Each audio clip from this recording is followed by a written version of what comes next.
Good morning student. Today I will teach a chapter letter to God. आज हम लोग एक चैप्टर लेटर टू गॉड के बारे में डिस्कस करेंगे। जैसे कि आपने इस थंबनेल को देख ही रहे होंगे, English class 10 book first flight की फर्स्ट चैप्टर है लेटर टू गॉड। एक बड़ा सा यहाँ पे आंसर है कि विल गॉड रिप्लाई, क्या गॉड उस लेटर का रिप्लाई करेंगे करेंगे या नहीं करेंगे। अजीब लग रहा है कि हमने गॉड को लेटर लिखा और वे उसका रिप्लाई करेंगे। पता नहीं क्या होता है, करेंगे या नहीं, इसकी हम लोग चर्चा करेंगे। जैसे ही चैप्टर आगे बढ़ेगी हम लोग पढ़ेंगे इस चैप्टर को, वहां समझ में आएगा कि क्या सही में एक इंसान, एक नॉर्मल इंसान जो गॉड को लेटर लिखता है और गॉड उसका रिप्लाई करते हैं। देखते क्या होता है। देख ही रहे हैं, क्लास 10 की फर्स्ट चैप्टर है यार। तो यहाँ पे शुरू होती है, आप देख रहे हैं, लेटर टू गॉड। नॉर्मल है। और इस चैप्टर के राइटर हैं जीएल फुएल्स, एक अच्छे राइटर हैं। उन्होंने इस कहानी को लिखा है और यह कहानी में उन्होंने फेथ को डिनाई किया है। देखिएगा, फेथ। इस कहानी में राइटर ने एक नॉर्मल इंसान, एक पीजेंट, एक किसान की कितना जबरदस्त फेथ था गॉड पे कि वह गॉड के पास लेटर लिख डाला, उसी के बारे में यहाँ पे चर्चा है। तो चैप्टर यहाँ से शुरू होती है, देखिएगा थोड़ा।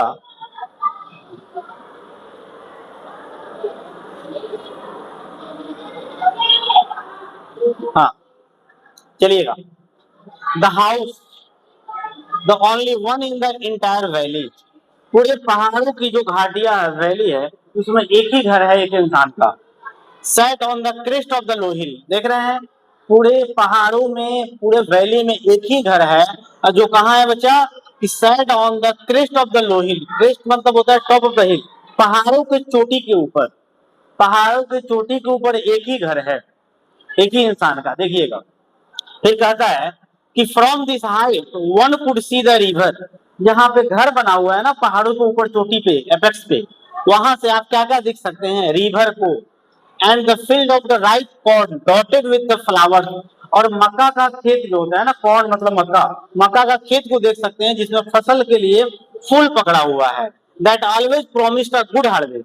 और उस मक्का की फसल को देख करके यह लग रहा है कि अच्छा सा क्रॉप्स देने वाला है। इसमें यह जो क्रॉप्स है मक्का का, अच्छा सा फर्टाइल होने वाला है, बहुत ज्यादा मक्का की फसल उगने वाली है। क्योंकि मक्का की जो फूल थी वह पूरा मक्का के फील्ड में लगा हुआ था, बहुत ज्यादा बड़ा हुआ था। इसलिए the only thing the earth needed was a downpour और एटलीस्ट अ शोवर। लेकिन उस मक्के के खेत को सिर्फ एक चीज की जरूरत थी, थोड़ी सी पानी। और काश नेचर थोड़ी सी बारिश दे देता, थोड़ी सी वर्षा हो जाता, या कम से कम, कम ना जाता तो थोड़ा बहुत ही पानी अगर हो जाती तो उस मक्के की खेत की फसल जो है बहुत अच्छा हो जाती, क्योंकि उसको पानी की बहुत जरूरी है।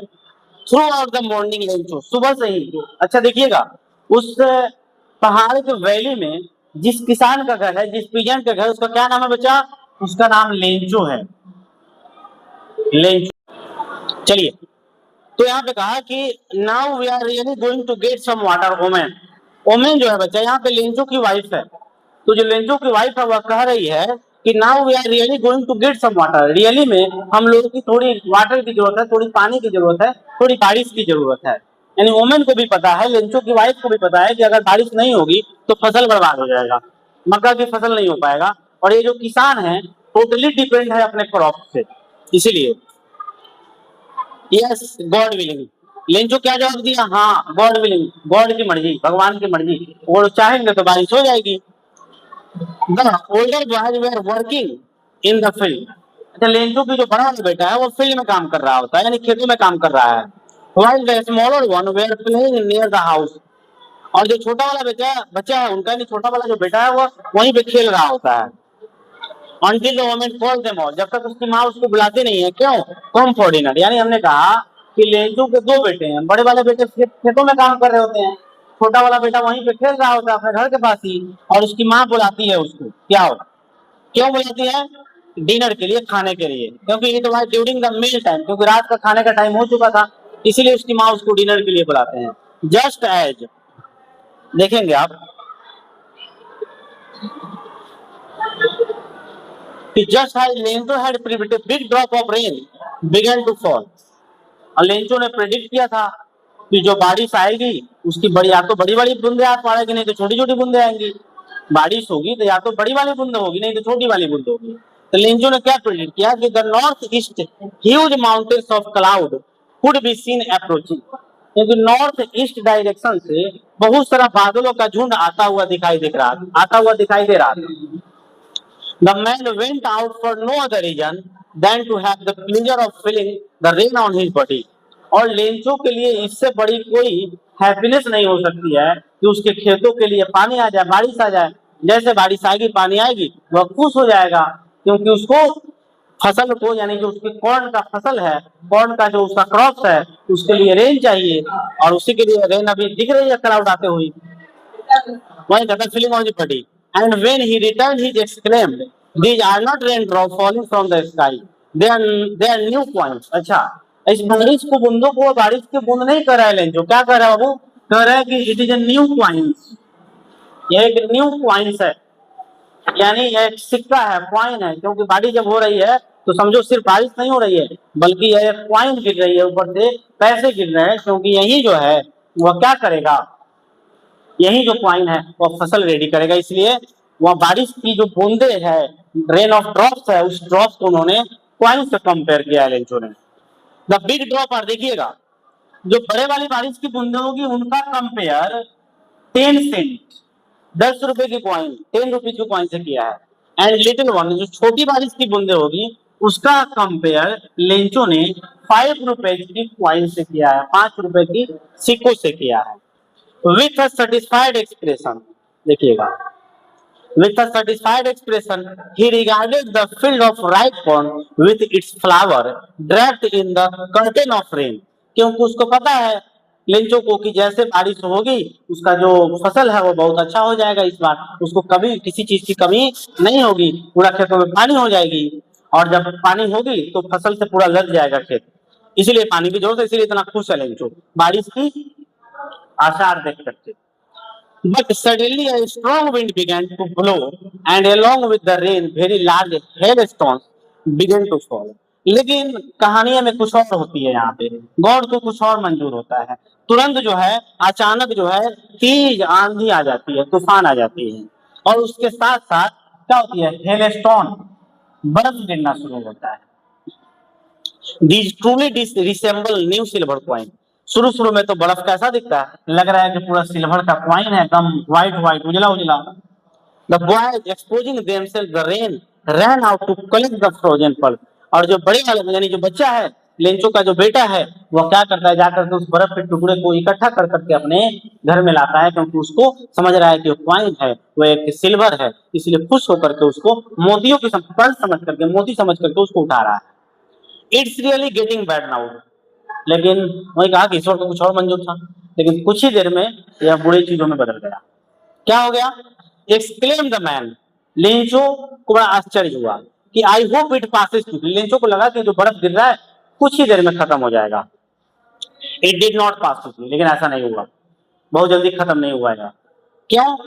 फॉर एन आवर, लगभग 1 घंटा तक the hell rain on the house, पूरे घर के चारों तरफ बर्फ गिरती रही पूरे 1 घंटा तक।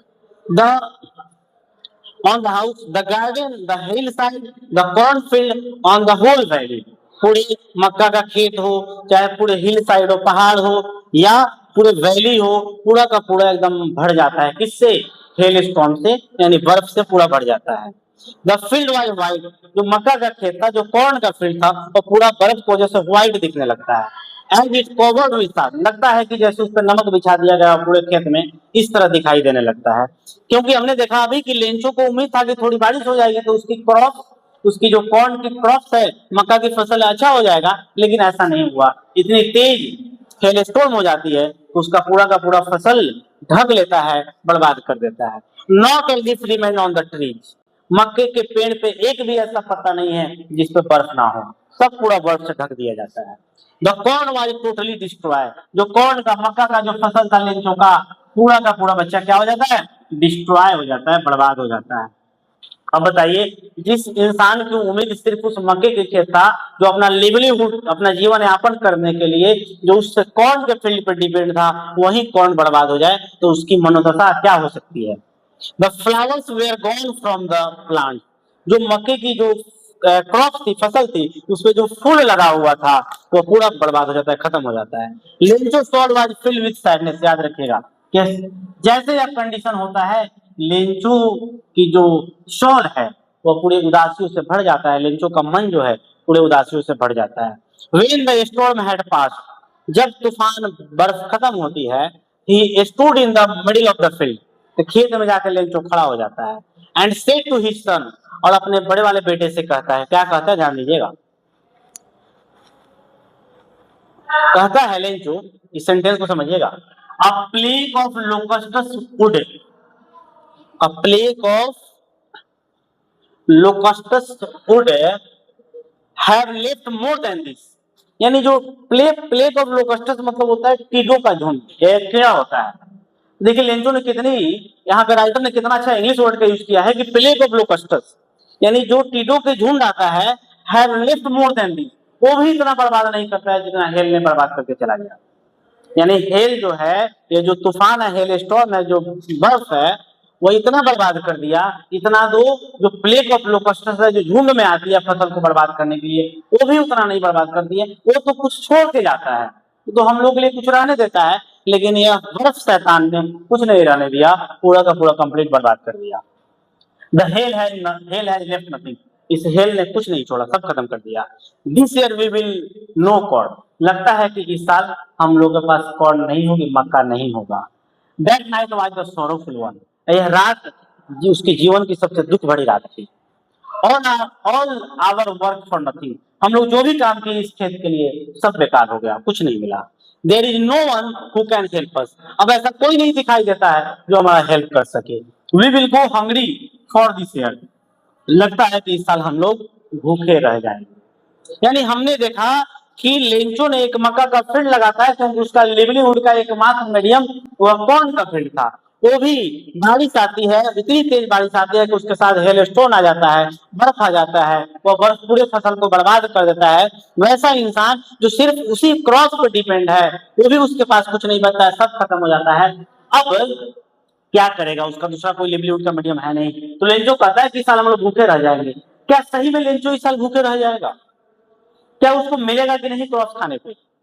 क्या उसको कुछ और ऑप्शन है कि नहीं? क्योंकि उस पूरे वैली में, पूरे पर्वत घाटिया में एक ही घर लेंचो का, दूसरा कोई नहीं है, तो कैसे वो अपना जीवन यापन करेगा? इस चीज की कहानी हम लोग इसके पार्ट 2 में, नेक्स्ट वाले स्टोरी में समझेंगे। इससे सही में क्या लेंचो भूखे रह जाता है इस साल कि कुछ हेल्प मिलता है। और जैसे आपने देखा था इस कहानी में, उसका थंबनेल था कि लेटर टू गॉड, शायद अब लेंचो लेटर लिखेगा गॉड के पास। खैर जो भी हो, क्या होता है इसकी कहानी हम लोग नेक्स्ट पार्ट में समझने की कोशिश करेंगे।